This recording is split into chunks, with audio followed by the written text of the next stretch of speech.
E aí, meus amigos, bom dia.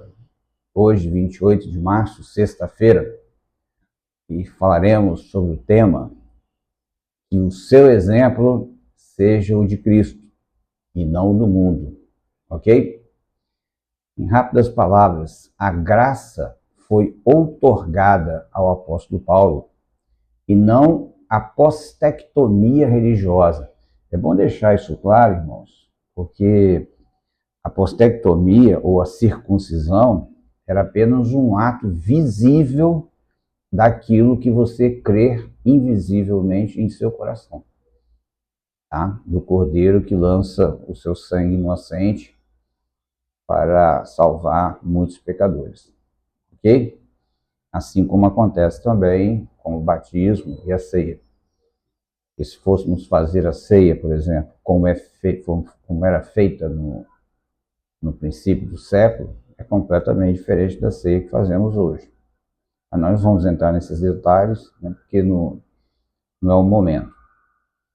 Mas você olhando pela internet, estudando mais, você vai perceber que o que fazemos hoje é apenas um ritual, não a ceia que realmente deveria ser feita. Tá?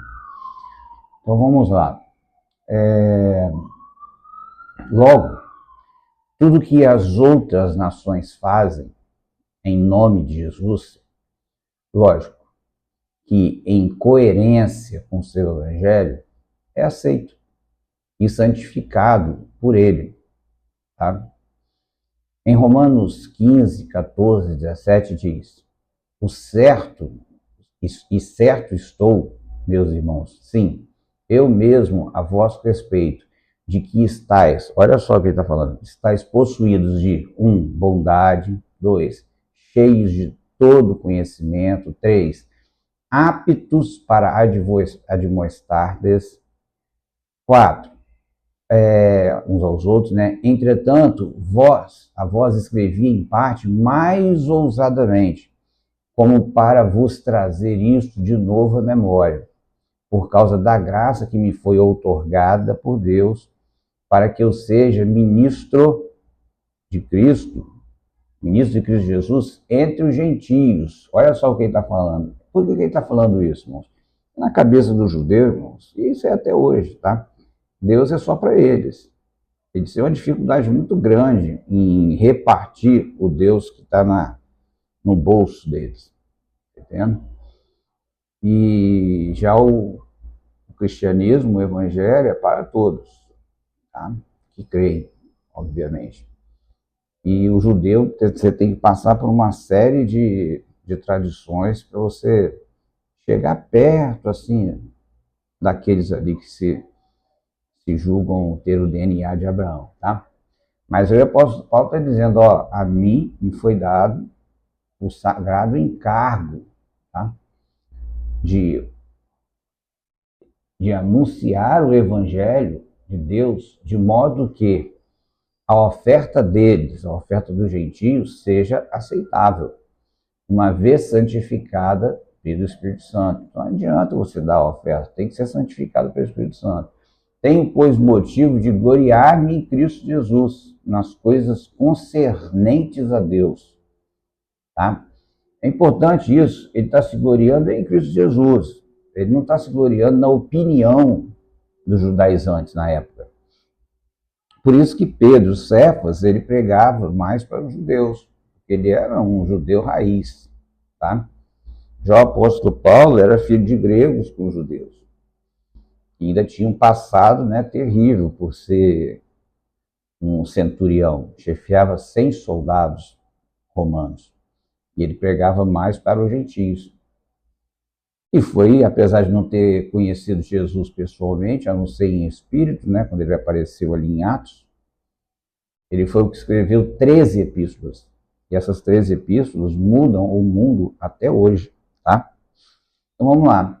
A insensatez já se tornou comum neste mundo. Olha só, o mundo não tem senso nenhum. Nesse mundo secularizado. Mas tem cura. Enquanto o sábio a seus próprios olhos, ou tem justiça própria, é mais fácil enganá-lo. que convencê-lo de que está sendo enganado por sua própria altivez. Que loucura é isso, né?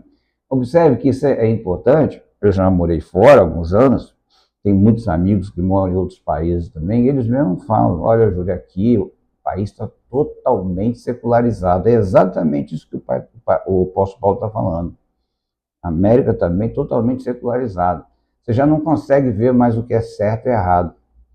Apesar de ter lei, apesar das coisas funcionarem, tudo. Mas tem coisas que acontecem e você fala assim, não acredito nisso. Então o mundo hoje está numa situação muito complicada. Tem um ditado que eu sempre ouvia logo no meu início da minha vida cristã, que é o seguinte: quando o império ele está corroído por dentro moralmente, é um ponto a mais para ele cair no abismo. E é o que nós estamos vendo hoje, principalmente na Europa. Moralmente, aquele povo não está nem aí com qualquer coisa, entendeu? E a queda deles vai ser iminente. E em outros países também, tá? Por isso, para você que não está nem aí, que fala que o corpo é seu, que você faz o que bem entende, tá? Não é assim que funciona, não. Bom, você entende que o corpo pertence a Jesus e que ele um dia, independente do que você fez ou não, ele vai ser restaurado ou para a glória ou para as trevas eternas. Então se cuide, porque tem nada seu aqui. O próprio Jesus fala o seguinte: até aquilo que aparenta ser seu será tirado. Entendeu? Mas ao mesmo tempo ele fala que enquanto você está na presença dele, ele fala que tudo é vosso. Entendeu? Seja a vida, seja o porvir, não importa. Entendeu? Tudo é vosso. Até o Cristo é vosso e Cristo é de Deus. Então fique atento para isso, para você não meter os pés pelas mãos, ok? Em Provérbios 26:12 diz: tens visto a um homem que é sábio a seus próprios olhos? Tens visto? Maior esperança há no insensato do que nele. E olha como é que ele leva isso a sério. Ele fala lá em cima, né, que o insensato vai se dar mal. Agora, aquele que é sábio a seus próprios olhos, ou seja, que tem justiça própria, é mais idiota, vamos usar esse termo bem forte, tá? Do que o insensato. O insensato vai se dar melhor do que ele. Porque Deus não aceita a justiça própria. Deus só aceita a sua justiça, que é Cristo Jesus. Amém? Você tem uma sexta-feira abençoada. E como a gente sabe que sexta-feira é um dia que as pessoas aproveitam, né, para o entretenimento, para esquecer dos problemas, lembre-se, quem faz isso é Deus, tá? Que Deus renove suas forças e te use para a glória dele, tá? Que o seu exemplo seja o de Cristo e não o exemplo do mundo, que é ofertado também para você, mas tem um custo muito alto depois.